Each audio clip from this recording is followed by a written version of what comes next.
লাফিয়ে আসতে পারছে না কেন?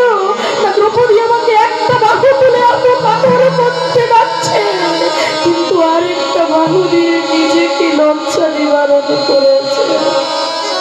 ভগবান বলে তুমি সবে কিছু আমার চরণে সমর্পণ করো। তুমি যদি এতটুকু নামো আমি তোমার জন্য সারা শরীর জলে ভাসিয়ে দেব। দ্রৌপদী যখন দেখছে আর পারছে না নিজেকে নিয়ন্ত্রণে রাখতে, নিজের বস্ত্রটাকে নিয়ন্ত্রণে রাখতে, দ্রৌপদী দু হাত বাড়িয়ে রাখছে, ওগো দয়াময় কোথায় তুমি? নিতাই গৌর, ওগো দয়াময়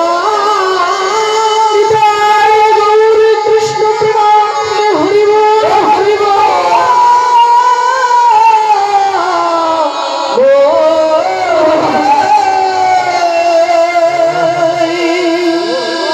শুনেছি তুমি নাকি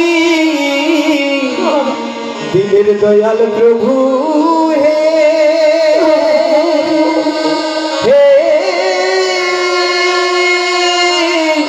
হে কৃপা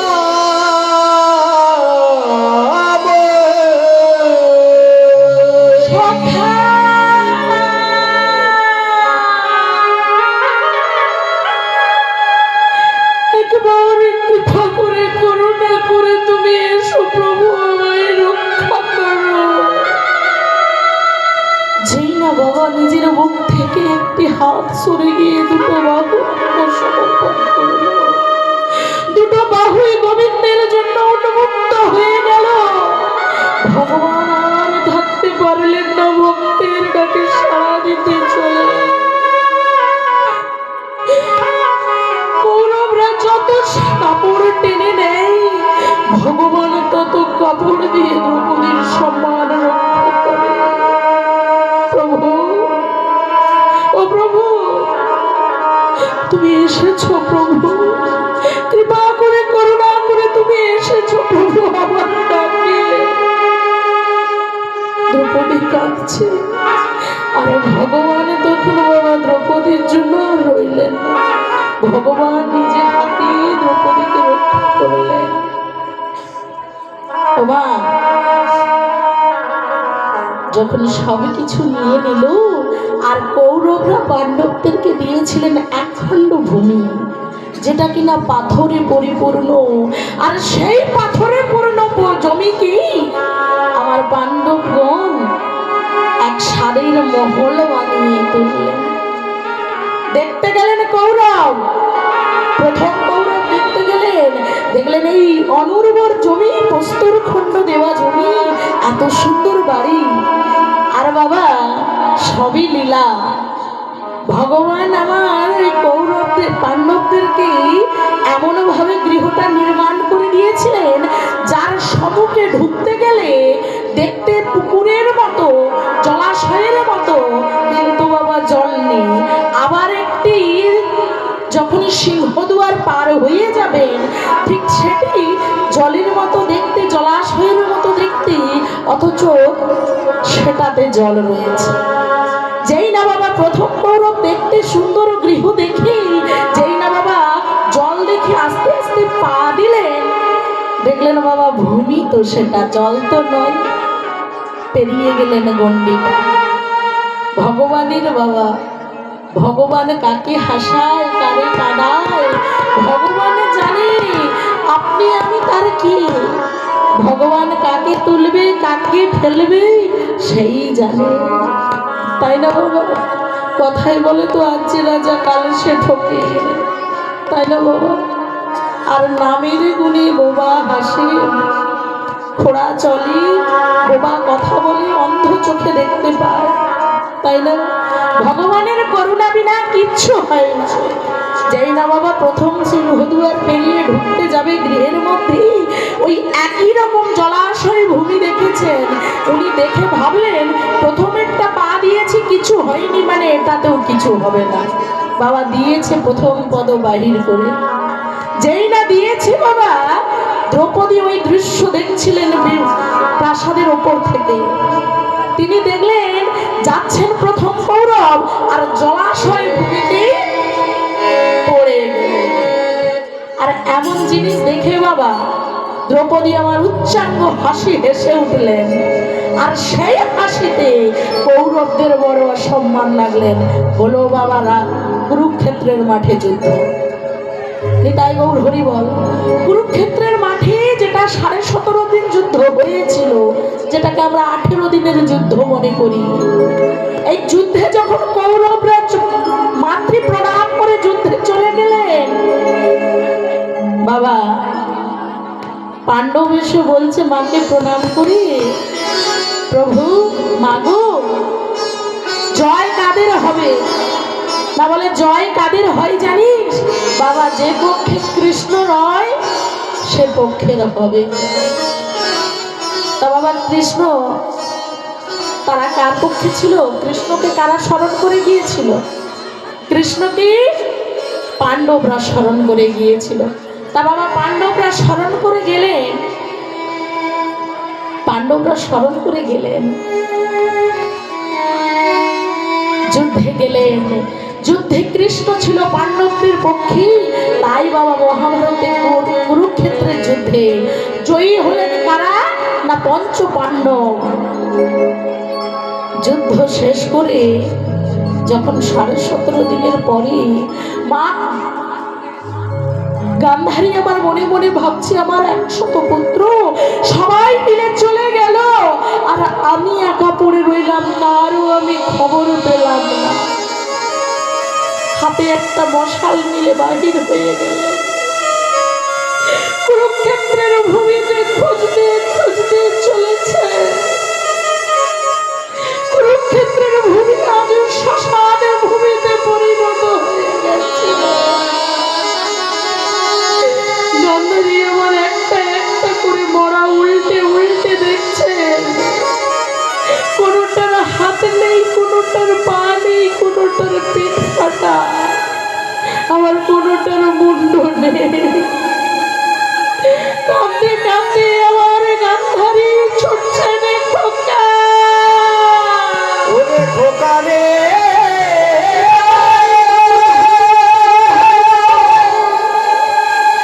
ওরে তুই ছাড়া আমাদের কেহ নাই।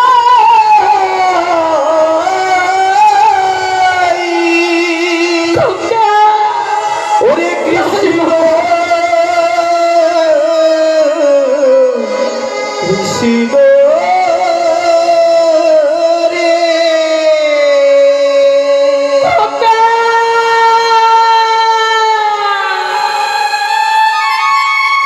কাঁদতে কাঁদতে গান্ধারী একটা কোনো উঁচু জায়গার উপর হোঁচট খেয়ে পড়ে গেলে। আজ ধমকে দাঁড়ালেন গান্ধারী বাবা, ওই দেহটা উল্টে দেখলেন তার সব থেকে প্রিয় পুত্রের মৃতদেহ।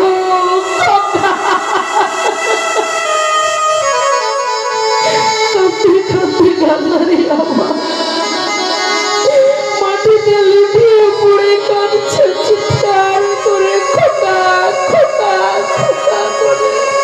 ওরে কৃষ্ণ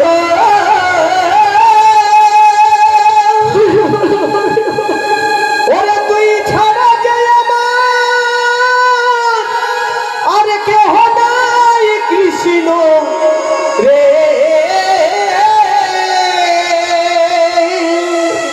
ওরে এ জগতে তুই ছাড়াই আমার কেহ নাই কৃষ্ণ রে।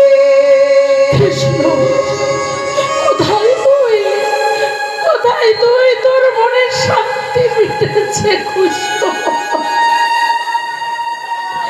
গান্ধারী মা কাঁদছে, নয়ন জলে মুখ ভেসে যাচ্ছে, আর এদিকে দূর থেকে কেউ একজন খেল খেল করে হাসছে।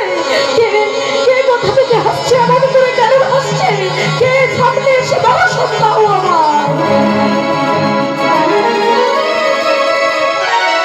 কৃষ্ণ কৃষ্ণ, আমি আমার 100 পুত্র হারিয়ে ব্যথায় বিভোর হয়ে কাঁদছি, আর আমার এই কান্না দেখে তুই হাসছিস কৃষ্ণ।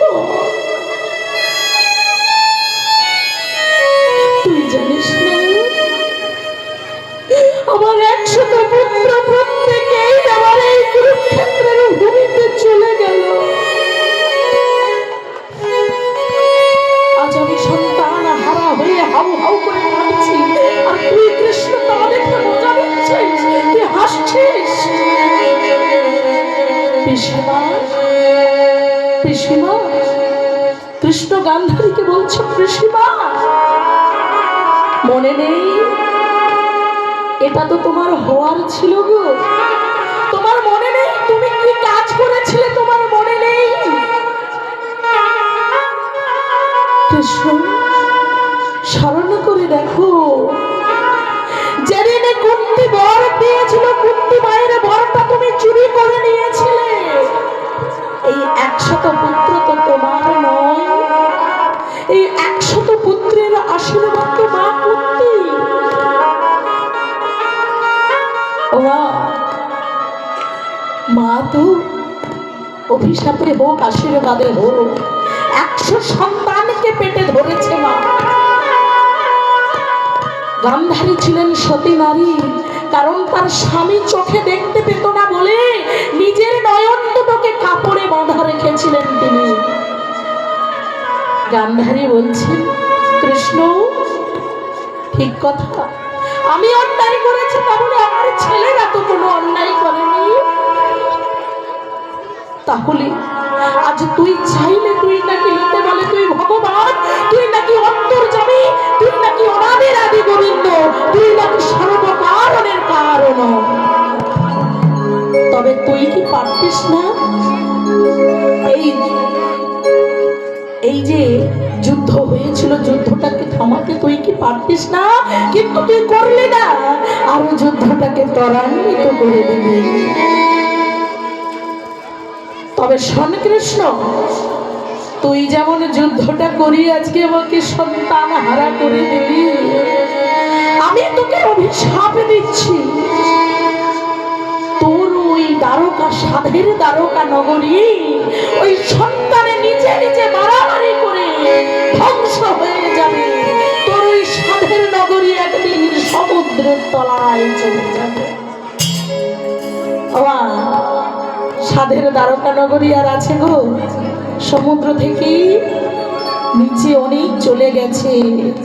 তবে বর্তমানে আমাদের মাননীয় প্রধানমন্ত্রী তিনি কি করছেন বাবা, দ্বারকা নগরীর হদিশ পাওয়ার পরেই তিনি কি করছেন, ওই দ্বারকা নগরীতে প্রবেশ করেছিলেন বাবা ভগবান শ্রীকৃষ্ণের। দ্বারকা নগরীতে প্রবেশ করেছিলেন, দ্বারকা নগরী দেখার সুযোগ পেয়েছি আমরা। ভগবান শ্রীকৃষ্ণের সাধের দ্বারকা সমুদ্রের তলায় আমরা এখন দেখার সুযোগ পেয়েছি। সেই দ্বারকা নগরীতে একদিনে ভগবান শ্রীকৃষ্ণ রাজত্ব করেছে। সেই দ্বারকা নগরী সাধের দ্বারকা চলে গেছে জলের তলায়। আর বাবা ভগবান শ্রীকৃষ্ণের সন্তান এই জাম্ববতী, রুক্মিণী, জাম্ববতী, সত্যভামা, এই ছিলেন প্রধান 3 স্ত্রী। এই জাম্ববতী ছিলেন রাক্ষসের কন্যা, আর তার সন্তান হয়েছিল শাম্ব। এ নিজেদের মধ্যে মারামারি, কাটাকাটি, হানাহানি করে আজকে নিজেদের সাধের দ্বারকা ধ্বংস করে দিলেন। হরি বল, হরি বল। সাধের দ্বারকা ধ্বংস করে গেলেন। যেই না বাবা ধ্বংস হয়ে গেল, মা গান্ধারী আজকের কাঁদতে কাঁদতে আজ ফিরে এলেন। কৃষ্ণ বুঝলো আমার কাজ সম্পন্ন, এবার আমি ফিরে যাব। কুন্তি পিসিমাকে গিয়ে প্রণাম করে বলছে পিসিমা, তোমার সন্তানেরা রাজা হয়েছে। বাবা পঞ্চপাণ্ডবের নাম কি গো? যুধিষ্ঠির, ভীম, অর্জুন, নকুল, সহদেব। যুধিষ্ঠির রাজা হলো, আর তো আমার এখানে কোনো কাজ নেই গো। ও পিসিমা আমি যাই। কুন্তি ভাবলেন মনে মনে, ভগবান কৃষ্ণ প্রত্যেকবার যাওয়ার আগে বলে আসি, আর এবারে বলছে যাই। কিন্তু যে যাই বলে সে যে আর ফিরে আসে না গো। বলি কৃষ্ণ হঠাৎ করে তুই আজ যাই বললি কেন বাবা? তুই তো প্রতিবার আমাকে আসি বলে যাস, হঠাৎ এবারে কেন বললি যাই? পিসিমা আমার যে আর কাজ নেই গো তোমার কাছে। তোমার সন্তান রাজা হলো, তোমার রাজত্ব তুমি ফিরে পেলে, তুমি তো এখন আনন্দে থাকবে। চাই না, চাই